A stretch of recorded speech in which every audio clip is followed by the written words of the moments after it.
નમસ્તે વિદ્યાર્થી મિત્રો, ધોરણ 9 વિષય સામાજિક વિજ્ઞાન પાઠ 15.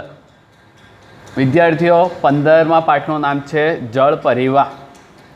આપણે ભૂગોળમાં 13મો અને 14મો પાઠ તમે ભણી ગયા છો. 13મા પાઠમાં ભારતનું સ્થાન અને કદ વિશે ભણી ગયા.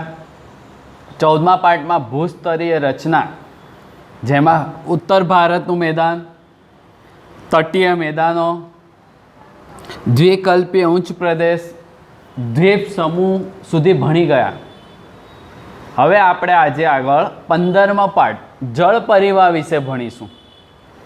વિદ્યાર્થીઓ, જળ પરિવાહ એટલે શું? જળ પરિવાહ એટલે શું તો કહેવાય છે એક નદીનું બીજી નદી બેસિન તંત્ર સાથે ક્રમબદ્ધ ગોઠવાયેલા જાળાને શું કહેવાય? જળ પરિવાહ કહેવાય. એક નદી બેસિનનું બીજી નદી બેસિન તંત્ર સાથે ક્રમબદ્ધ રીતે ગોઠવાયેલું તંત્ર, તો તેને શું કહેવાય? જળ પરિવાહ. વિદ્યાર્થીઓ, આપણે જળ પરિવાહ જોવું હોય તો તેમાં તળાવ, નદીઓ કે પછી તળાવ, નદી, સરોવર, આ બધામાં ઝરણાને જોવું એ તે વિશેષ આગવું સ્થાન ધરાવે છે. બરાબર? ઝરણું એ આગવી વિશેષતા ધરાવે છે. વિદ્યાર્થીઓ, હવે આપણે આ પાઠમાં સૌથી પહેલાં ભારતની નદીઓના 2 ભાગ વિશે ભણીશું. ભારતની નદીઓના 2 ભાગ. બરાબર? સૌથી પહેલાં આપણે લઈએ હિમાલયની નદીઓ. કઈ નદીઓ? હિમાલયની નદીઓ. બરાબર? આપણે જોઈએ તો ભારતની નદીઓના 2 ભાગ છે, હિમાલયની નદી અને બીજું દ્વીપકલ્પીય નદીઓ.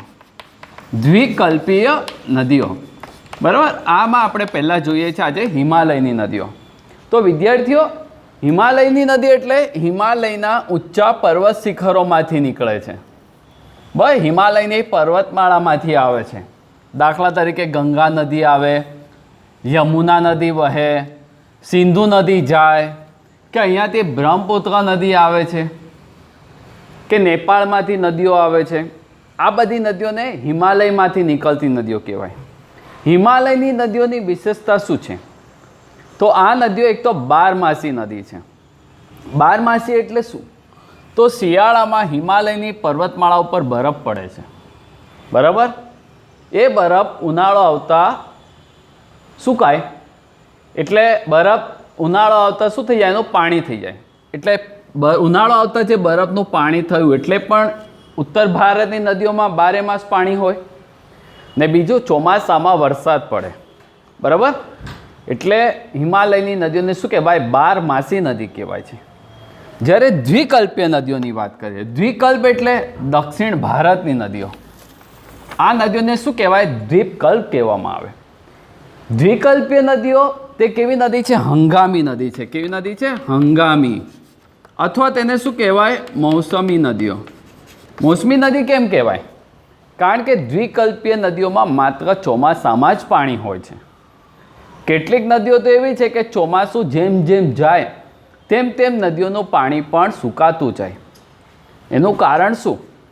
તો દ્વિકલ્પીય નદીઓ અસમતલ મેદાન પ્રદેશમાંથી વહે છે.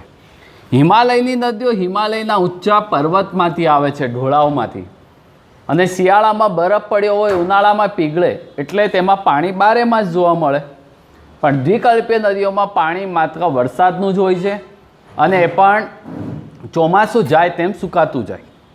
બરાબર? દ્વિકલ્પીય નદીઓમાં આપણે મહારાષ્ટ્રમાંથી નીકળતી ગોદાવરી નદી લઈએ, પશ્ચિમ ઓરિસ્સામાં મહાનદી લઈએ. બરાબર? કે પછી કૃષ્ણા નદી, કાવેરી નદી, કે તેને મળતી શાખા નદીઓ લઈએ. તો આ પાઠમાં આપણે હિમાલયની નદીઓ અને દ્વિકલ્પીય નદીઓનો વિસ્તારથી માહિતી ભણીશું. હિમાલયની નદીઓની વાત કરીએ તો તે હિમાલયના ઊંચા પર્વતોમાંથી આવે. બરાબર? એટલે પોતાની સાથે વિપુલ કાપ ઘસડી લાવે, અને બધો કાપ અહીંયા ઉત્તર ભારતના મેદાનમાં ઠલવાય, જેના કારણે કહેવાય છે આખા ભારતમાં ફળદ્રુપ કાપનું મેદાન પ્રદેશ ક્યાં છે? ઉત્તર ભારતમાં છે. તે પણ ક્યાં છે? પશ્ચિમ બંગાળમાં ગંગા નદી બનાવે છે. એટલે જ કહેવાય છે આખા ભારતમાં સૌથી વધુ ગીચ વસ્તી ક્યાં રહે છે? ઉત્તર પ્રદેશ. ત્યાં ફળદ્રુપ કાપનું મેદાની પ્રદેશ બનેલું છે હિમાલયની નદીઓ દ્વારા. વર્ષોથી ત્યાં કાપ ઠલવાય છે, એટલે ત્યાં વાહન વ્યવહાર, ખેતી, ઉદ્યોગોનો વિકાસ સારી રીતે થયો છે. એટલે જ ત્યાં વસ્તી પણ કેવી છે? ગીચ છે. બરાબર. પણ દ્વિકલ્પીય નદીઓમાં પાણી માત્ર ચોમાસામાં જ હોય છે. ચોમાસું જાય તેમ સુકાતું જાય છે. એટલે અહીંયા ખેતીનો જોઈએ બહુ વિકાસ થયો નથી. બરાબર. ચલો, હવે ભારતની નદીઓના તેની નદી રચનાના આધારે 4 પ્રકાર પાડવામાં આવે છે. ભારતની નદીઓના તેની નદી રચનાના આધારે કેટલા પ્રકાર પડે છે? 4. તો કયા 4 પ્રકાર પડે છે? આપણે એની ચર્ચા કરીએ. પહેલું છે વૃક્ષાકાર. વૃક્ષાકાર વૃક્ષાકાર નદી તંત્ર કોને કહેવાય? કે જ્યારે કોઈ નદીનું પાણી કોઈ વૃક્ષ અને તેની ડાળીઓ કે શાખા પ્રશાખા જેમ ફેલાયેલું હોય તો તેને વૃક્ષાકાર નદી તંત્ર કહેવાય. કોઈ નદીનું પાણી કોઈ વૃક્ષની ઝાડ જેમ અને તેની શાખા પ્રશાખાની સાથે ફેલાયેલું હોય તો તેને વૃક્ષાકાર નદી તંત્ર કહેવાય. તેવી રીતે બીજું છે આયાતાકાર. વિદ્યાર્થીઓ, આયાતાકાર નદી પ્રણાલી કોને કહેવાય? તો કોઈ નદી સીધી વહે છે. દાખલા કે નર્મદા નદી છે, મધ્યપ્રદેશમાંથી નીકળે છે, સીધી ગુજરાતમાં આવે છે, પણ રસ્તામાં તેને બીજી શાખા નદીઓ લંબ રૂપે મળે છે, તો તેને કઈ નદી કહેવાય? આયાતાકાર. કોઈ નદી સીધી વહેતી હોય ને રસ્તામાં અન્ય શાખા નદી તેને લંબ રૂપે મળે તો તેને શું કહેવાય? આયાતાકાર કહેવામાં આવે. બરાબર. ત્રીજું છે જાળી આકાર નદી. જાળી આકાર એટલે શું? તો વિદ્યાર્થીઓ, જ્યારે કોઈ નદીનું પાણી પર્વતમાંથી વહેતું હોય અને જ્યારે તે મેદાની પ્રદેશમાં આવે તો જેવી જમીનની રચના થાય, ટેકરો આવે તો પાણી ઉપર ચડે, ખાડો આવે તો નીચે ઉતરે, અને એવી એ પાણીના વિસ્તારને જો આપણે ઉપરથી જોઈએ તો ત્યાં જાળી જેવી રચના જોવા મળે. બરાબર. તો એને શું કહેવાય? જાળી આકાર. વૃક્ષાકાર એટલે વૃક્ષ જેવો આકાર ધરાવે.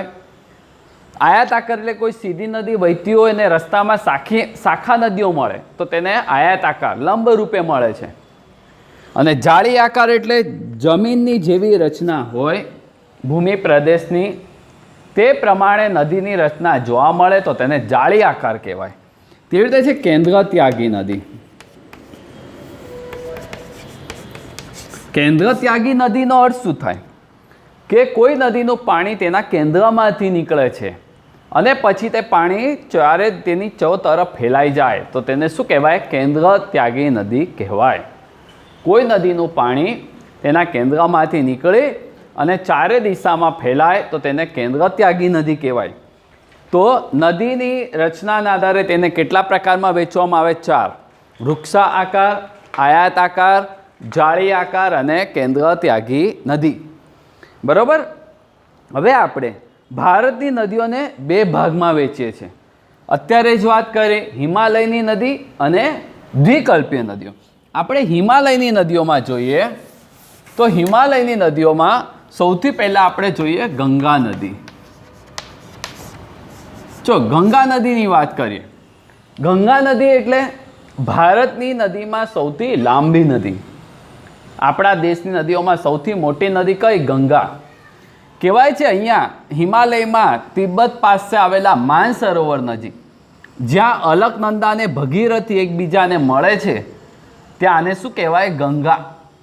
જ્યાં હિમાલયની પર્વતમાળામાં અલકનંદા અને ભગીરથી નદી એકબીજાને મળે છે ત્યાં નદીને શું કહેવાય? ગંગા. તે હિમાલયમાંથી પસાર થઈ અને હિમાલયની પર્વતમાળામાં ઉત્તરાંચલ પ્રદેશમાં આવેલા હરિદ્વારના મેદાનમાં પ્રવેશ કરે છે. કઈ આગળ? હરિદ્વાર. બરાબર. હરિદ્વારમાંથી પ્રવેશ કરી તે ઉત્તર પ્રદેશમાં આવે છે અને ઉત્તર પ્રદેશમાંથી જ્યારે તે વહેતી હોય તો તેને સમાંતર હિમાલયની પર્વતમાળામાં યમનોત્રીમાંથી વહેતી યમુના નદી વહે છે, જે ભારતના કયા શહેરમાંથી નીકળે છે? દિલ્હીમાંથી. કયા શહેરમાંથી? દિલ્હી. અને યમુના નદી ગંગા નદીને સમાંતર વહી અને અલ્હાબાદમાં મળે છે. વિદ્યાર્થીઓ, અલ્હાબાદ એટલે એક ધાર્મિક સ્થળોમાંનું એક પવિત્ર સ્થળ છે, જ્યાં 12 વર્ષમાં એકવાર કુંભ મેળો ભરાય છે. અને અલ્હાબાદ એટલે કહેવાય છે જ્યાંથી ભારતની પ્રમાણ સમયરેખા પસાર થાય છે, જેના વિશે તમે 13મા પાઠમાં ભણી ગયા. બરાબર. તો ગંગા અને યમુના, અને ત્યાં ત્રીજી એક નદી અંતર્દેશી નદી મળે છે, તેને કહેવાય સરસ્વતી. ગંગા, યમુના અને સરસ્વતી ત્રણેયનો સંગમ ક્યાં થાય? અલ્હાબાદમાં થાય છે. પછી તે નદી બિહારમાં થઈ પશ્ચિમ બંગાળમાં ફરાક્કા આગળ આવે છે.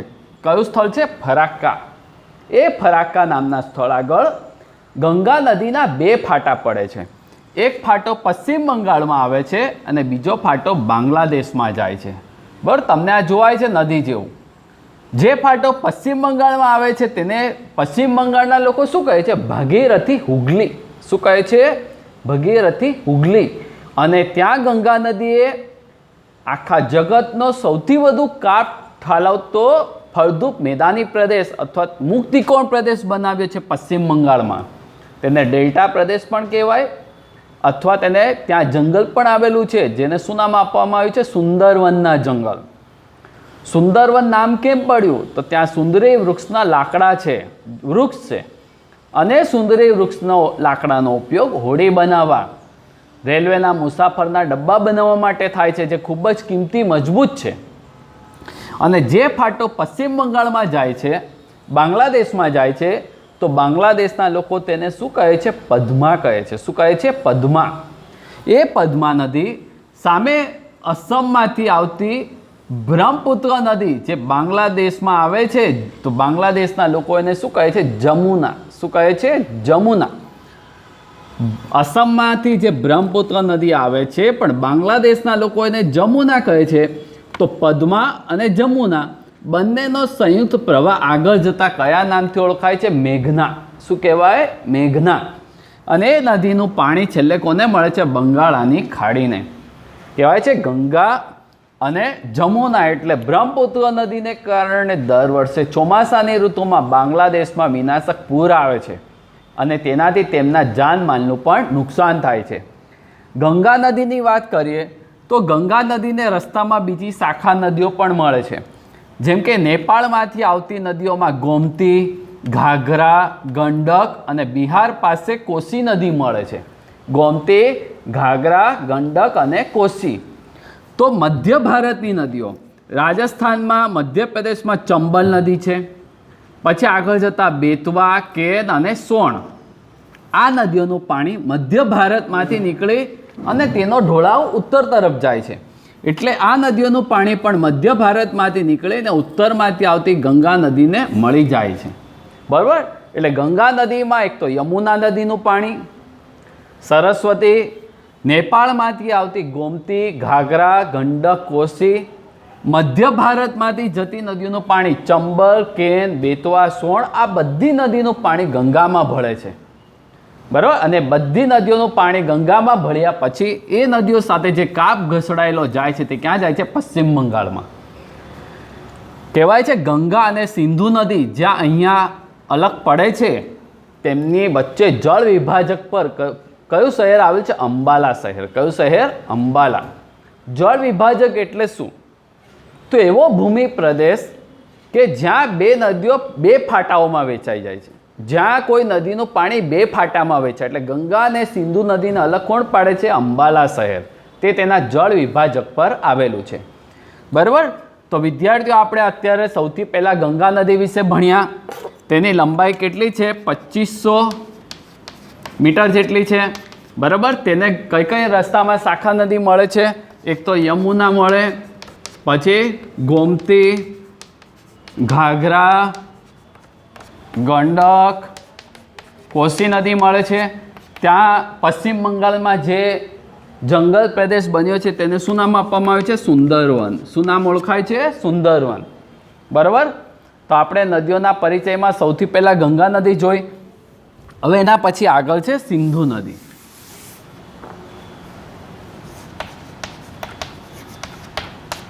સિંધુ નદી. વિદ્યાર્થીઓ, ગંગા નદીની લંબાઈ 2500 કિલોમીટરની હતી, તો સિંધુ નદીની લંબાઈ 2900 છે. કહેવાય છે જગતની લાંબી નદીઓમાં કઈ નદીની ગણના થાય? સિંધુ નદી. સિંધુ નદી હિમાલયની પર્વતમાળામાં તિબ્બત પાસે આવેલા માનસરોવરમાંથી નીકળી પછી તે ઉત્તર પ્રદેશ, હિમાચલ પ્રદેશ, જમ્મુ કાશ્મીરમાં જાય. એટલે કે સિંધુ નદીનું પાણી ઉત્તર પશ્ચિમ દિશામાં વહે. બરાબર, દેખો ઉત્તર, દક્ષિણ, પૂર્વ અને પશ્ચિમ. પણ સિંધુ નદીનું પાણી માનસરોવર આગળથી નીકળી ઉત્તર તરફ જાય ને પછી આમ પશ્ચિમ દિશામાં વહે છે. ત્યારબાદ તે જમ્મુ કાશ્મીરમાં તેને કેટલીક શાખા નદીઓ મળે છે, જેમ કે ઝાસ્કર, નબુરા, શ્યોક જેવી શાખા નદીઓ મળે છે. અહીંયા જમ્મુ કાશ્મીરમાં એને કઈ કઈ શાખા નદી મળે છે? ઝાસ્કર, નબુરા અને શ્યોક. તેમજ તે કહેવાય છે ત્યાં ગિલગિટ અને બાલ્ટિસ્તાન, જમ્મુ કાશ્મીરમાં આવેલા ગિલગિટ અને બાલ્ટિસ્તાનમાં થઈ અને ભારતની પશ્ચિમ દિશામાં વાયવ્ય દિશામાં પ્રવેશ કરે છે. કઈ દિશા કહેવાય? વાયવ્ય. જે દિશામાં કયો દેશ આવેલો છે? પાકિસ્તાન. બરાબર, વાયવ્ય દિશામાં પ્રવેશ કરે છે. ત્યાંથી તે મીઠાનકોટના ઉપરવાસમાંથી નીચે ઠલવાય છે. કઈ જગ્યાએથી? મીઠાનકોટ. અહીંયા સિંધુ નદીને 5 શાખા નદીઓ મળે છે. સિંધુ નદીને મળતી 5 શાખા નદીઓ કઈ? સતલુજ, ઝેલમ, ચિનાબ, રાવી, બિયાસ. સતલુજ, ઝેલમ, ચિનાબ, રાવી અને બિયાસ, આવી 5 શાખા નદી મળે છે. આ 5 શાખા નદીમાં સૌથી મોટી નદી કઈ છે? સતલુજ, જે ક્યાં આવે છે? પંજાબમાં આવે છે. ને પંજાબમાં સતલુજ નદી ઉપર કયો બંધ બંધાયો છે? ભાખડા નાંગલ. કયો બંધ? ભાખડા નાંગલ. વિદ્યાર્થીઓ, સિંધુ નદી ભારતમાં જમ્મુ કાશ્મીરમાં થઈને પાકિસ્તાનમાં આવે છે. ત્યાં તેને 5 શાખા નદીઓ મળે છે. તો કહેવાય છે ભારત અને પાકિસ્તાન વચ્ચે 1960ની સાલમાં, કયા વર્ષમાં? ઈસવીસન 1960માં સિંધુ જળ સંધિ થયેલી છે. કઈ સંધિ? સિંધુ જળ સંધિ. અને આ સંધિ મુજબ ભારત સિંધુ નદીના કેટલા ટકા પાણી વાપરી શકે છે? 20%. કેટલા ટકા જળ વાપરી શકે? 20%. બરાબર. અને આ પાણીનો ઉપયોગ ભારતના પંજાબ, હરિયાણા, રાજસ્થાન, હિમાચલ જેવા વિસ્તારમાં સિંચાઈ માટે ઉપયોગમાં લઈ શકાય છે. એટલે આપણે સિંધુ નદી જળનો માત્ર કેટલા ટકા ઉપયોગ કરી શકીએ છીએ? 20%. બરાબર. તો આમ જગતની લાંબી નદીઓમાં સિંધુ નદી છે. બરાબર. તેનો મોટા ભાગનો વિસ્તાર કયા દેશમાંથી પસાર થાય છે? પાકિસ્તાન. એટલે જ ભારત અને પાકિસ્તાન વચ્ચે 1960માં સિંધુ જળ સંધિ થઈ ને આપણે માત્ર 20% જ એનો ઉપયોગ કરી શકીએ છીએ. બરાબર. આ નદીને જમ્મુ કાશ્મીરમાં કઈ નદી મળે છે? ઝાસ્કર, શ્યોક અને નુબ્રા. અને તે કયા વિસ્તારમાંથી પસાર થાય? ગિલગિટ અને બાલ્ટિસ્તાન. બરાબર. અને પછી તે પાકિસ્તાનમાં ઇસ્લામાબાદ, કરાચીમાં થઈ ભારતની પશ્ચિમ દિશામાં આવેલા અરબ સાગરને મળી જાય છે. કોને મળે છે? અરબ સાગર. દક્ષિણ ભારતની બધી નદીઓ, ગંગા નદી, બ્રહ્મપુત્ર નદી બધી બંગાળની ખાડીને મળે છે. પણ સિંધુ નદી અને નર્મદા નદી અને તાપી નદી કોને મળશે? અરબ સાગર. કે ગુજરાતની સાબરમતી નદી, મહી નદી, આ બધી નદીઓ કોને મળે છે? અરબ સાગર. જેની ચર્ચા આપણે આ પાઠમાં આગળ કરીશું. તો વિદ્યાર્થીઓ, આજના પિરિયડમાં આપણે કઈ કઈ વસ્તુ ભણ્યા? તો પહેલાં તો જળ પરિવાહ કોને કહેવાય? ભારતની નદીઓના 2 ભાગ પડે, હિમાલયની નદી અને દ્વિકલ્પીય નદીઓની માહિતી ભણી ગયા. જેમ હિમાલયની નદીનો ઉપયોગ સિંચાઈ દ્વારા ખેતીમાં થાય, તેમ દ્વિકલ્પીય નદીનો ઉપયોગ જળ વિદ્યુત ઉત્પાદન કરવા માટે થાય. કેમ? તો દ્વિકલ્પીય નદી પર્વતોમાંથી, ખીણોમાંથી ધોધ રૂપે નીચે પડે છે. તેની ચર્ચા કરી. ત્યારબાદ ભારતની નદીઓને તેની જળ પરિવાહને આધારે 4 પ્રકારમાં વહેંચવામાં આવે છે. વૃક્ષાકાર, જાળી આકાર, કેન્દ્ર આકાર, વૃક્ષાકાર, જાળી આકાર, કેન્દ્ર આકાર અને આયાત આકાર, એવા 4 પ્રકાર ભણી ગયા આપણે. ત્યારબાદ ભારતની નદીઓમાં આપણે આજે ગંગા નદીનો પરિચય કર્યો અને ત્યાર પછી સિંધુ નદી. બરાબર. આજે જેટલું ચાલ્યું છે તે તમે આ વિડીયો દ્વારા જોશો અને એની સાથે તમને જે હોમવર્ક આપવામાં આવે તો તમારે સમજી અને કમ્પલસરી નોટમાં લખવાનું રહેશે. Okay, thanks.